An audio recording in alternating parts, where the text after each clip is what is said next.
इस वीडियो में हम दो क्वेश्चंस कवर करेंगे, इलस्ट्रेशन नंबर 37 एंड 36। दोनों ही क्वेश्चन डील करते हैं with the concept of demerger. इससे पहले हमने एक क्वेश्चन देखा था 38 नंबर का, जिसमें हमने मर्जर सीखा था। Now let's start with demerger. So maxi mini limited एक कंपनी है जिसके दो डिविजन्स हैं, maxi and mini. The draft information of assets and liabilities as at 31 October was as under. ये ड्राफ्ट इंफॉर्मेशन हमें दे रखी है, कंप्लीट बैलेंस शीट नहीं है, जस्ट एक ड्राफ्ट दे रखा है। दो डिविजन है एक कंपनी के, मैक्सी एंड मिनी। कंपनी का नाम है मैक्सी मिनी लिमिटेड। तो यहाँ पे हमें डिटेल्स दे रखी है, इसके एसेट्स कितने हैं, लाइबिलिटीज कितनी है, रिजर्व्स हमें दे रखे हैं यहाँ पे, equity capital. It is decided to form a new company mini limited to take over the assets and liabilities of mini division. तो एक कंपनी है मैक्सी मिनी, इसके दो डिवीजन है, एक मैक्सी और एक मिनी। कह रहे हैं कि मिनी डिवीजन को हटा के एक नई कंपनी बना लेते हैं मिनी लिमिटेड, यानी कि डीमर्ज कर दिया, कंपनी से कंपनी का एक हिस्सा हटा के अलग कर दिया। Accordingly mini limited was incorporated to take over the balance sheet figures, the assets and liabilities of that division. एक नई कंपनी बना दी। Mini limited 5 crore equity shares issue करेगी, जो 10 रुपए ईच के होंगे, in the company to the members of maxi mini. अब ये जो मैक्सी मिनी के मेंबर्स हैं, इनको कंपनसेट करने के लिए मिनी लिमिटेड के शेयर्स इनको होल्ड करे जाएंगे, ये शेयर होल्डर्स बन जाएंगे, ये फुल सेटलमेंट होगी। The members of maxi limited are therefore to become members of mini limited as well without having to make any further investment. और कोई पैसा नहीं डालना मैक्सी मिनी के मेंबर्स को, बस अपनी ही कंपनी को अलग करके एक नई कंपनी का नाम दे दिया। तीन चीज हमें इस क्वेश्चन में करनी है, वन बाय वन इसको फोकस करते हैं। सबसे पहले A, you are required to pass journal entries in relation to the above in the books of Maxi Mini Limited and Mini Limited। दोनों की बुक्स में हमें जर्नल एंट्री पास करनी है। Maxi mini limited existing company है, mini limited demerge होके एक नई कंपनी बनी है mini limited after demerger. Also show the balance sheet of two companies as on the morning of 1 November showing corresponding previous year figure. दोनों companies की next day पे, ये हम 31 अक्टूबर को कर रहे हैं सारा डीमर्ज, तो अगले दिन 1 नवंबर को कैसी पोजीशन होगी उसकी बैलेंस शीट बना के देनी है with their corresponding previous figure. अब देखो, मैक्सी मिनी लिमिटेड आज तक पहले से कंपनी चल रही थी, तो इसकी 1 नवंबर की फिगर्स हमें मिल जाएगी और 31 अक्टूबर प्रीवियस भी डाल देंगे। मिनी लिमिटेड एक नई कंपनी बनी है, यानी कि 31 अक्टूबर को हमने डीमर्ज करके 1 नवंबर को नई कंपनी बना दी, तो उसकी प्रीवियस फिगर्स तो कोई होगी नहीं, सिर्फ 1 नवंबर की यानी कि करंट फिगर्स हमें डालनी होगी मिनी की। तो लेट्स सी इस क्वेश्चन को हम किस तरीके से अप्रोच करेंगे। सबसे पहले बात करते हैं मैक्सी मिनी लिमिटेड। ये पूरी एक कंपनी है जिसमें मैक्सी और मिनी दो डिवीजन है और टोटल ये कंपनी की पोजीशन है। इसने क्या करा, मिनी को हटा दिया। अगर मिनी को हटाया तो इसके मिनी डिवीजन के जो भी एसेट्स है, लाइबिलिटीज है, उनको डी रिकॉग्नाइज करेंगे। तो जर्नल एंट्री क्या पास करेगी ये in the books of MM, यानी कि मैक्सी मिनी लिमिटेड।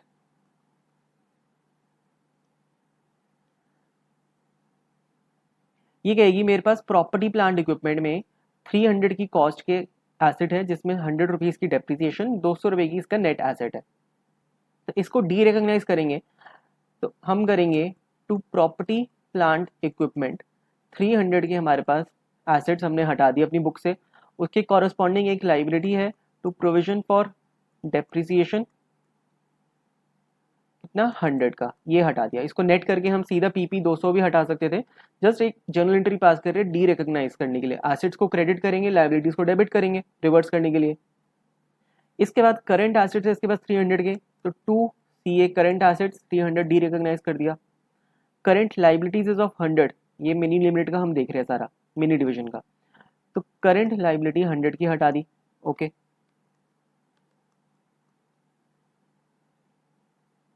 ये 200 क्या है, current asset minus current liability, net assets आ गए, टोटल आ गया यहाँ पे एसेट्स का। फिर और क्या है हमारे पास, एक लोन है 100 रुपीज का, इसको भी डी रिकॉग्नाइज करेंगे, लाइबिलिटी है, तो लोन अकाउंट डेबिट 100।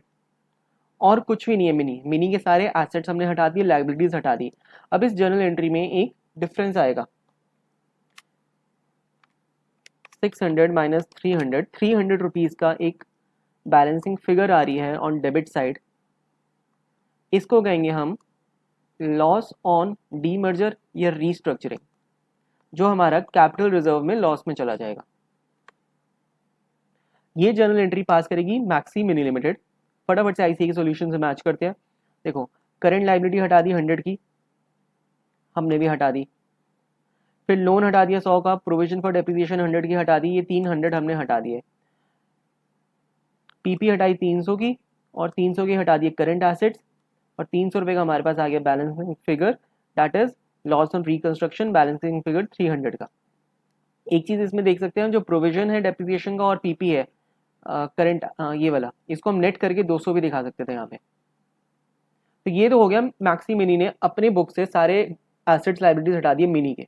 मिनी का क्या होगा? फॉर मिनी लिमिटेड इसको ये एसेट्स एंड लाइबिलिटीज ट्रांसफर कर देंगे। तो इसको एक प्रॉपर्टी प्लांट इक्विपमेंट मिला, कितना? 300 का। उसके अगेंस्ट इसको डेप्रिसिएशन भी मिल गई, कितनी? 100 की। फिर मैक्सी मिनी लिमिटेड को करंट एसेट्स मिले, करंट एसेट्स 300, लाइबिलिटी साइड में इसे लोन मिला 100 का। सेम चीज यहाँ पे आ जाएगी, क्योंकि ये सारी चीज मिनी लिमिटेड को ट्रांसफर कर दिए, और करंट लाइबिलिटी 100 की। तो इसके बाद आ जाएगा 300 का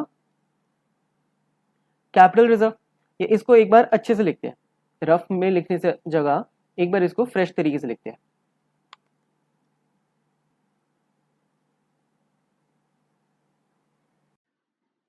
तो अब हम जर्नल एंट्री पास कर रहे हैं in the books of mini limited.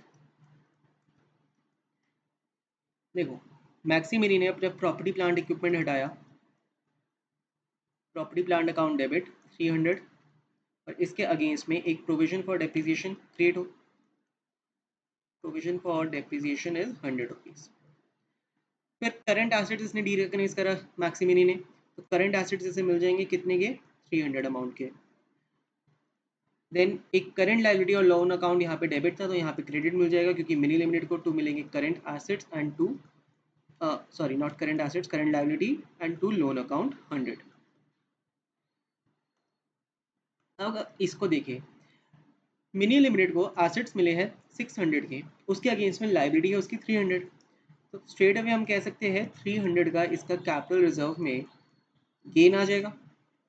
और जैसे ही हमने एग्जाम में ऐसी एंट्री पास करी, एग्जामिनर इसको काट देगा और कहेगा 0 मार्क्स। रीजन, मैक्सी मिनी का तो ठीक है 300 का लॉस हुआ है, उसने इतने एसेट्स दिए और इतनी लाइबिलिटीज उसके अगेंस्ट में दी, तो 300 का लॉस आया।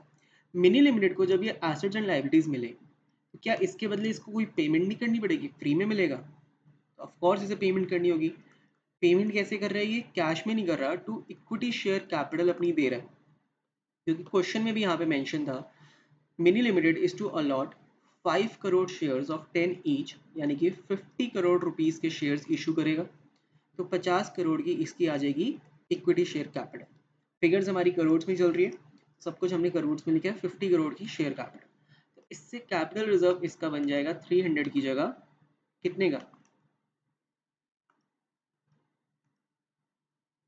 250 का। तो कैपिटल रिजर्व इज 250 का इसका गेन हुआ।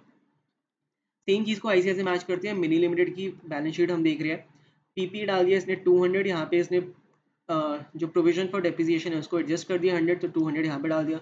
Current assets 300, current liabilities and loan 100, depreciation यहाँ पे आएगी नहीं 100 की, क्योंकि यहाँ पे ऑलरेडी एडजस्टेड है। फिर capital I 50 and capital reserve is 250 जो हमने निकाल लिया। So our journal entries is completed दोनों की बुक्स में, Maxi Mini and Mini Limited. अब आ जाते हैं बैलेंस शीट पे। सबसे पहले मैक्सी मिनी की देखते हैं, जो पूरी कंपनी है उसकी बैलेंस शीट हमें देनी है, दोनों डेट्स की, previous year and corresponding figures, corresponding previous और करंट फिगर्स। तो देखो, सबसे पहले पीपी, पीपी की नेट अमाउंट, क्योंकि हम एज पर शेड्यूल 3 बैलेंस शीट में नेट अमाउंट लिखते हैं, पूरी कंपनी में 300 पीपी थी, मिनी डिवीजन चला गया, पूरी कंपनी में 300 थी, मिनी इसमें से चला गया, तो अब बची है 100 की अपनी प्रॉपर्टी प्लांट। तो प्रॉपर्टी प्लांट में हम लिख देंगे बिफोर रिकंस्ट्रक्शन 300 था, आफ्टर रिकंस्ट्रक्शन 100 की ही प्रॉपर्टी प्लांट इक्विपमेंट हमारे पास बचा। फिर आते हैं करंट एसेट्स, बिफोर 700 थे, अब बचे हैं 400 के। तो पहले 700 के थे, अब बचे 400 के, ये आ गई इसकी corresponding figures for maxi mini limited की हम बैलेंस शीट की बातें कर रहे हैं before and after reconstruction. Total हमने लगा दिया यहाँ पे। अब चलते हैं लाइबिलिटी साइड। करंट लाइबिलिटी इसके पास पहले थी 200 की लाइबिलिटीज थी पूरी कंपनी की, अब रह गई है सिर्फ 100 की, सिर्फ मैक्सी डिवीजन के रह गए, क्योंकि मिनी के तो हमने हटा दिए, मिनी की 100 हटा दी तो सिर्फ 100 रुपये की लाइबिलिटी रही। करंट लाइबिलिटी पे आते हैं, 200 की पहले थी, अब 100 की रह गई। ठीक है, इसके बाद लोन, पूरी कंपनी का लोन था 100 रुपीज़। भले ही ये लोन सिर्फ मिनी लिमिटेड का था, बट मैक्सी मिनी तो पूरी कंपनी थी, पूरी कंपनी का टोटल लोन 100 का था, 100 का ही लोन हटा दिया तो न्यू कंपनी में कितना लोन बचा? शून्य, जीरो। तो पहले लोन था 100, आफ्टर लोन बना जीरो का, बोरिंग बन गई जीरो की। ठीक है, इसके बाद इक्विटी शेयर कैपिटल, पहले कंपनी की 50 करोड़ की इक्विटी शेयर कैपिटल थी। अब कैपिटल में तो कोई चेंज नहीं हुआ, अभी भी इसकी कैपिटल इतनी है, तो कैपिटल आ जाएगी इसकी 50 crore, capital as it is. फिर देखते हैं अदर इक्विटी, 650 अदर इक्विटी थी पूरी कंपनी की, तो क्या एज इट इज 650 लिख दे? वो तो गलत होगा। रीजन मीन, जब हमने जर्नल एंट्री पास करी थी एक लॉस हुआ है इस कंपनी को इसमें 300 का, तो इस लॉस को हमें एडजस्ट करना होगा इसमें से।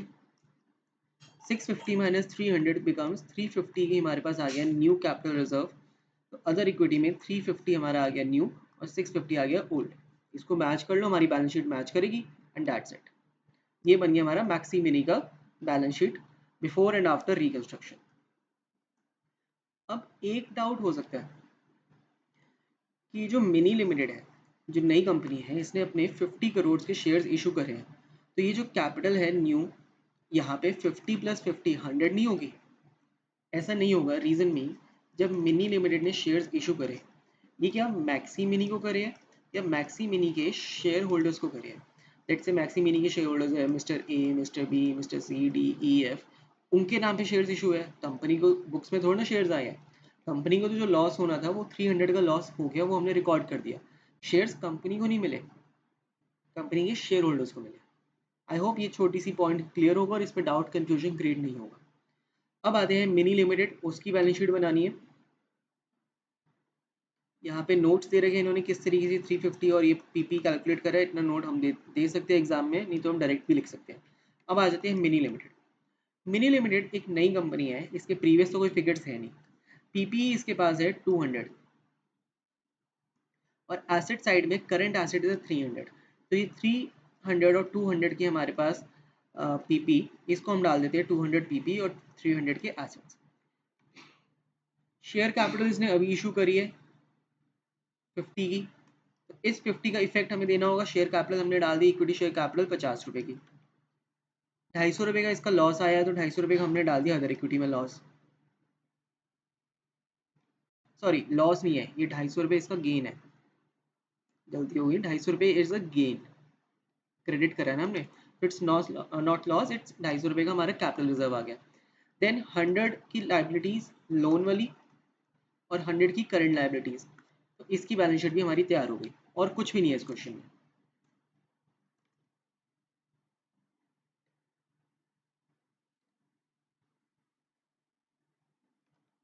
ऐसे कि सॉल्यूशन से हमारा मैच हो गया यहाँ पे। अब चलते हैं, इसके दो पार्ट्स और है इसके, ए पार्ट हुआ अभी, बी एंड सी दो पार्ट्स रिमेनिंग है। लेट्स सी, बी पॉइंट इसका कहता है the directors of two companies ask you to find out the net asset value of equity shares pre and post merger. अब ये क्या चीज़ है, एक नॉर्मल से एक रेशियो या कैलकुलेशन है, net assets divided by equity shares, यानी एक इक्विटी शेयर्स की वैल्यू क्या है on the basis of net assets, वो बताना है प्री एंड पोस्ट मर्जर, दोनों कंपनीज का बताना है। तो सबसे पहले हम मैक्सी मिनी पूरी कंपनी की बात करते हैं। अभी अभी हमने इसकी एक बैलेंस शीट बनाई थी मैक्सी मिनी की, बिफोर एंड आफ्टर रिकंस्ट्रक्शन, यानी कि pre merger and post merger. हम निकाल लेते हैं इससे कि हम इसके नेट एसेट्स कितने हैं। Total assets is 1000, current liabilities में 200 माइनस 200 और 300, 300 की करंट लाइबिलिटीज है, 1000 के इसके नेट एसेट्स है, सॉरी 1000 के टोटल एसेट्स है, तो 700 के हो गए नेट एसेट्स प्री मर्जर, और पोस्ट मर्जर में 500 टोटल एसेट्स माइनस में 100 liability, 400 is post merger assets. तो देखो 700 divided by and 400 divided by 5 crore rupees की इसके टोटल नंबर ऑफ शेयर्स है। अगर 50 करोड़ टोटल कैपिटल है, 10 रुपए का एक शेयर है, तो 5 करोड़ नंबर ऑफ शेयर्स है। इसको हम डिवाइड कर देंगे और हमारे पास आ जाएगी शेयर की वैल्यू। सीधा सॉल्यूशन से देखते हैं, वेरी इजी। सबसे पहले मैक्सी मिनी की बात करते हैं, pre merger and post merger. 700 crore की इसके नेट एसेट्स है, 5 करोड़ की इसकी शेयर्स है, नंबर ऑफ शेयर्स। 400 करोड़ के नेट एसेट्स, 5 करोड़ के नंबर ऑफ शेयर्स। ये आ गए हमारे पास प्री मर्जर और पोस्ट मर्जर। पहले 140 रुपये का एक शेयर था on the basis of net assets, अब 80 रुपये का एक शेयर है on the basis of net assets. Similarly mini limited के लिए net assets divided by equity share number of equity shares. Net assets इसकी अगेन बैलेंस शीट से हम निकाल लेते हैं, अभी हमने बैलेंस शीट बनाई थी। 500 इज आवर टोटल एसेट्स और 200 is our total liabilities. 5 minus 200 300 की total net assets. Equity capital 50 crore divide by 10, 5 crore number of shares है। इसको हम डिवाइड कर दे तो हमारे पास आ जाता है 60 रुपीज़ की, हमारे पास एक शेयर की वैल्यू आ जाती है 300 by 5 crore. Net asset value divide by equity share. फिर सी पॉइंट में पूछता है comment on the impact of demerger on share holders wealth. एक शेयर होल्डर के लिए क्या इफेक्ट पड़ा डीमर्जर का, इसके लिए यही कैलकुलेशन हमारे काम आएगी। देखो डीमर्जर से पहले एक शेयर की वैल्यू 140 रुपीज़ थी मैक्सी मिनी कंपनी की। डीमर्जर के बाद 80 हो गई मैक्सी मिनी की और मिनी की हो गई 60। दोनों का अगर हम सम कर दे 80 प्लस 60 आता है 140। तो एक शेयर होल्डर के लिए कोई लेना देना नहीं। पहले उसके पास एक शेयर था मैक्सी मिनी का, अब एक शेयर है मैक्सी मिनी का, एक है मिनी का। उसको टोटल वैल्यू फिर भी अभी 140 का ही शेयर है, तो देयर इज नो इम्पैक्ट, क्योंकि 140 रुपये पर शेयर पहले था और 80 प्लस 60 फिर 140 है, तो कोई इफेक्ट नहीं आया। This was our question number 37, very easy relating to demerger. अब चलते हैं क्वेश्चन नंबर 36 पे। Enterprise Limited has two divisions, laptops and mobiles. Division laptop has been making profit while mobile division has been invariably suffering losses. तो laptop वाला अपना profit में है, mobile वाला अपना लॉसेस में है। अब 31 मार्च 2002 को डिवीजन वाइज ड्राफ्ट हमें बैलेंस शीट दे रखी है, जैसे हम पिछले क्वेश्चन में दे रखी थी। यहाँ पे हमें दोनों डिविजन्स के ड्राफ्ट बैलेंस शीट दे रखी है। Division mobiles along with its asset and liabilities was sold for 25 crores to turn around limited, एक नई कंपनी को बेच दिया। अब देखो पिछले क्वेश्चन में क्या था, एक कंपनी थी मैक्सी मिनी लिमिटेड जिसके दो डिवीजन थे मैक्सी और मिनी, इसी के अंदर दो डिवीजन थे। अब एक नई कंपनी बना दी मिनी लिमिटेड और मिनी डिवीजन को यहाँ से हटा दिया। बट इस कंपनी को किसी नई कंपनी ने नहीं खरीदा था, इसने अपने शेयर्स इसी कंपनी को दिए थे मैक्सी मिनी को। देयरफॉर ये ट्रांजेक्शन थी अंडर कॉमन कंट्रोल। इसलिए जो भी हमने ट्रांजेक्शन, जो भी हमने 103 अप्लाई करा है बिजनेस कॉम्बिनेशन, वो करा था एसेट्स एंड लाइबिलिटीज हमने ली थी बुक वैल्यू पे, ना कि फेयर वैल्यू पे। क्योंकि मर्जर पे 103 कहता है हमें जिसको हम एक्वायर कर रहे हैं उसको फेयर वैल्यू पे देना चाहिए asset liability, but under common control हम लेते हैं बुक वैल्यू। अब इस केस में क्या है, दो कंपनी, एक कंपनी है एंटरप्राइज लिमिटेड ई लिमिटेड, इसके दो डिवीजन है laptop and mobile. Mobile division loss कर रहा है तो इसको बेच दिया, इसको अलग कर दिया और इसको अलग करके एक नई कंपनी को पकड़ा दिया टर्न अराउंड लिमिटेड, यानी कि टी लिमिटेड। अब ये एक नई कंपनी है। इस ट्रांजेक्शन से हमें पता चलता है कि ये कॉमन कंट्रोल की ट्रांजेक्शन नहीं है, ये एक सेपरेटली न्यू कंपनी है। तो जब टी लिमिटेड मोबाइल डिवीजन को अपनी बैलेंस शीट में मर्ज करेगी, इसको करना चाहिए फेयर वैल्यू पे, ठीक है। बट स्टिल हम इस क्वेश्चन में फेयर वैल्यू नहीं यूज करेंगे, हम लेंगे इसको बुक वैल्यू में other than fair value. Reason mean ऐसा नहीं कि ये कोई हम इस क्वेश्चन में तुक्का लगाना है, इसको याद रखना है, कोई एक अलग चीज़ है, ऐसा नहीं है। ओरिजिनली बनता फेयर वैल्यू है, बट अगर हम आगे जाके क्वेश्चन पढ़े तो देखो one of the members of Enterprise limited was holding 52% share holding of the company. ये लाइन क्या कहती है देखो,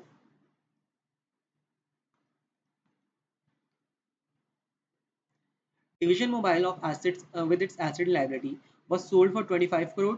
किसको बेचा गया? टर्न अराउंड लिमिटेड को, a new company who allotted 1 crore equity shares 10 rupees each के at a premium of 15, यानी कि ये 25, 10 और 15 25 इंटू 1 करोड़ 25 करोड़ की वैल्यू आ गई to the members of Enterprise Limited. Turn Around ने एंटरप्राइज लिमिटेड के, जिसके पास मोबाइल और लैपटॉप डिवीजन है, इसके शेयर होल्डर्स को अपने शेयर्स इशू करे पेमेंट सेटल करने के लिए। और एंटरप्राइज लिमिटेड का एक शेयर होल्डर है जो 52% शेयर होल्डिंग रखता है। One of the members of Enterprise limited was holding 52 share holding of the company. तो जब शेयर्स इशू करेंगे तो 52% शेयर्स तो इसको मिलेंगे और टर्न अराउंड को कितने मिलेंगे? 100 माइनस 52। टर्न अराउंड को या किसी और को वो 48% शेयर्स ओन करेगा। तो मोस्टली ये कंपनी कौन ओन कर रहा है? 52% शेयर होल्डर जिसके पास एंटरप्राइज है वही अब मोबाइल डिवीजन को भी कंट्रोल करेगा, 52% वाला। तो ये एंटरप्राइज लिमिटेड के अंडर ही रह गया फैमिली में इस अरेंजमेंट की वजह से। देखो ये क्वेश्चन भी बन जाता है कॉमन कंट्रोल का, ना कि बिजनेस एक्विजिशन का। इसलिए हम लेंगे बुक वैल्यू ना कि फेयर वैल्यू। अगर ये चीज़ ना होती तो हम फेयर वैल्यू पे लेते, क्वेश्चन में फेयर वैल्यूज गिवन होती है। वैसे तो इस क्वेश्चन में गिवन नहीं है, इजी क्वेश्चन है, एग्जाम में आएगा एज इट इज छप के आ जाएगा, कोई इतना डिफिकल्ट बन के नहीं आएगा। डिफिकल्ट तब हो जाता है जब हम इतनी सारी चीज़ों को मिक्स कर देते हैं। एग्जाम में स्ट्रेट अवे आंसर आएगा, जो सोल्यूशन में बताऊंगा वो करना है, एग्जाम में फुल मार्क्स मिल जाएंगे। इतनी चीज़ें लिखने का फायदा भी नहीं, और लिखने का फायदा क्या, लिखने की रिक्वायरमेंट नहीं है। So let's read the question. एक बार फिर से हम देखते हैं इस क्वेश्चन में क्या था। मतलब ये छोटा सा पॉइंट याद रखना जो मैंने बताया, और इस क्वेश्चन में एक पॉइंट और आएगा, उसको भी हम बाद में डिस्कस करेंगे। तो लैपटॉप मोबाइल में से मोबाइल हमने निकाल दिया, टर्न अराउंड को बेचा 25 करोड़ पे, ठीक है। अब हमें क्या करना है? General entries in the books of Enterprise limited. Enterprise limited क्या कर रही है? मोबाइल डिवीजन को डी रिकॉग्नाइज कर रही है। डी रिकॉग्नाइज कर रही है तो इसके एसेट्स और लाइबिलिटीज हटाएंगे, जनरल एंट्री पास करेंगे, सीधा हम स्ट्रेट अवे आईसीआई के सॉल्यूशन से मैच करते चलेंगे। पीपी 500 का है, डेप्रिसिएशन 400, तो 400 डेबिट में जाएगा डेप्रिसिएशन, और पीपी क्रेडिट हो जाएगा 500 से। पीपी 500, डेप्रिसिएशन अपना 400। Current assets 500, liabilities 400। तो लाइबिलिटीज आ गई हमारे पास डेबिट होके 400 और एसेट्स आ गए हमारे पास 500। Then we have loan. Loan है इसके पास, मोबाइल के पास, तो लोन लाइबिलिटी है, डी रिकॉग्नाइज करेंगे, डेबिट कर देंगे, लोन आ गया 300। तो अभी तक सिमिलर है जो हमने प्रीवियस क्वेश्चन में करा था। फिर यहाँ पे गिवन है सरप्लस, 100 का सरप्लस। ये चीज़ पिछले क्वेश्चन में नहीं थी। अगर हम एक बार फिर से देखिए इलस्ट्रेशन नंबर 37 की बैलेंस शीट जो हमें दे रखी थी, वहाँ पे अदर इक्विटी में दोनों तरफ 0 0 मतलब नील करके एक पूरी कंपनी की दे रखी थी 650, अलग अलग नहीं बताया था डिवीजन की। इस क्वेश्चन में 175 की सरप्लस है लैपटॉप में, मोबाइल डिवीजन जो लॉसेस कर रहा है उसका नेगेटिव है 100 और पूरी कंपनी की 75। अब D merger under common control में, या डी मर्जर जब हम करते हैं, चाहे कॉमन कंट्रोल हो, बिजनेस एक्विजिशन हो, बिजनेस एक्विजिशन का तो चलो हमें पता है, इक्विटी रिजर्व हम नहीं लेते। कॉमन कंट्रोल में भी हम सरप्लस नहीं लेंगे, सरप्लस या कह लो कैपिटल रिजर्व इक्विटी हम कंसिडर नहीं करते। बट जब हम मर्जर का क्वेश्चन सॉल्व करते हैं, जो हमने इलस्ट्रेशन 38 जिसकी ऑलरेडी वीडियो अवेलेबल है, जब हमने उसकी बैलेंस शीट बनाई थी मर्जर की, हमने अदर इक्विटी में जो भी चीज़ें थी उसको एज इट इज दोनों कंपनीज का सम करके लिख दिया था। But D merger under common control और मर्जर अंडर कॉमन कंट्रोल में सिर्फ इतना सा डिफरेंस है, बाकी हम लेते हैं बुक वैल्यूज। डिफरेंस ये है कि हम रिजर्व्स एंड सरप्लस नहीं लेते in case of D merger, merger में लेते हैं। हम नहीं लेते, और कैसे इसको सॉल्व करना है देखो, इस 100 को इग्नोर कर दो, हम जनरल एंट्री पास करते हैं नॉर्मल, अभी हमने देखा था ये, इनका डिफरेंस 4 4 8 1100 माइनस 1000, 100 रुपीज़ का कैपिटल रिजर्व में गेन आ गया। अब कोई कह सकता है कि ये लॉस था, इसको डी रिकॉग्नाइज करें तो ये गेन ही बनेगा, तो इसी 100 को ये करा है, बट दैट्स नॉट डन। हम रिजर्व को डी मर्जर में नहीं कंसिडर करते, दिस इज अ रूल। तो लेट से अगर ये पॉजिटिव में भी 75 होता है या पॉजिटिव में 100 होता है, इसको हम यहाँ पे नहीं करते कि यहाँ पे हटा देते, that is not to be done. तो कैपिटल रिजर्व गेन आ गया 100 का। अब क्वेश्चन की नेक्स्ट रिक्वायरमेंट है, एक प्रिपेयर कर दो बैलेंस शीट एंटरप्राइज लिमिटेड की after the entries in one above. एक बैलेंस शीट बनानी है एंटरप्राइज की, तो बना लेते हैं, इजी है। एंटरप्राइज लिमिटेड में अब सिर्फ लैपटॉप्स बचे हैं। लैपटॉप्स की पीपी की वैल्यू है 25 की, तो यहाँ पे हमने डाल दिया 25 इज पीपी। फिर एंटरप्राइज लिमिटेड में करंट एसेट्स बचे हैं 200 के, लाइबिलिटीज है 25, तो 200 के एसेट्स करंट एंड 25 की liabilities. Then we have capital, equity capital 25 की इक्विटी कैपिटल इसकी है 25, और 175 का रिजर्व है। 175 रिजर्व यहाँ पे आज इट इज गिवन है, हमने ले लिया, बट एक तरीके से और कर सकते थे। 75 का रिजर्व था पूरी कंपनी का टोटल, 100 रुपये का अभी हमने प्रॉफिट दिखाया है, गेन आया है कैपिटल रिजर्व में, तो 100 प्लस 75 इज 175, तो यहाँ पे हमने डाल दिया 175, सिंपल एंड ईजी। फिर थर्ड रिक्वायरमेंट है इस क्वेश्चन की, prepare the balance sheet of turn around limited. Turn around limited की बैलेंस शीट बनाने से पहले हम इसकी जर्नल एंट्री पास कर लेंगे, क्योंकि जर्नल एंट्री का इफेक्ट ही हमें बैलेंस शीट में देना होता है। तो टर्न अराउंड की अगर हम बैलेंस शीट बनाए, सॉरी जर्नल एंट्री लिखें, तो इसे क्या क्या मिला है। टर्न अराउंड को मोबाइल डिवीजन की सारी चीज़ें मिली है, तो प्रॉपर्टी प्लांट इक्विपमेंट इसे मिली है 100 रुपीज़ की पीपी।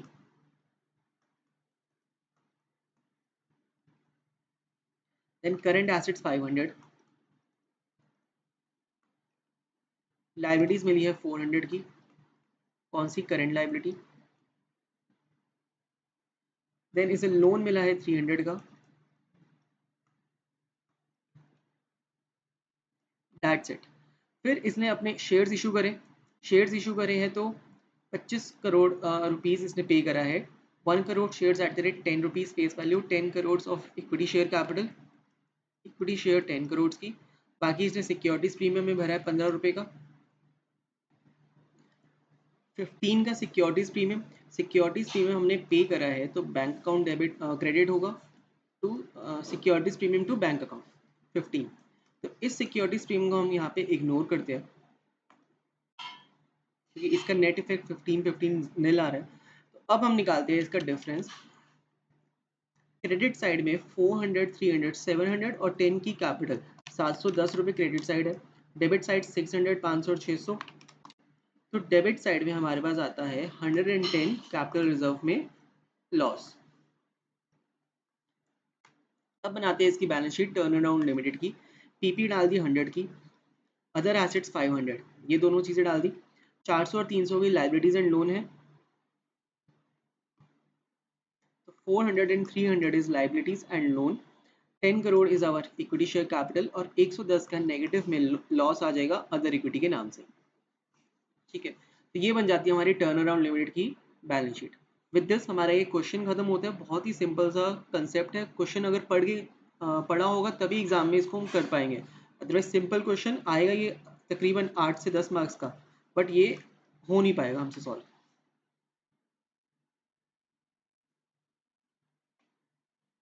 सो आई होप ये कंसेप्ट क्लियर होंगे। अगर कोई डाउट है, you can ask me in the comment section. Thank you very much.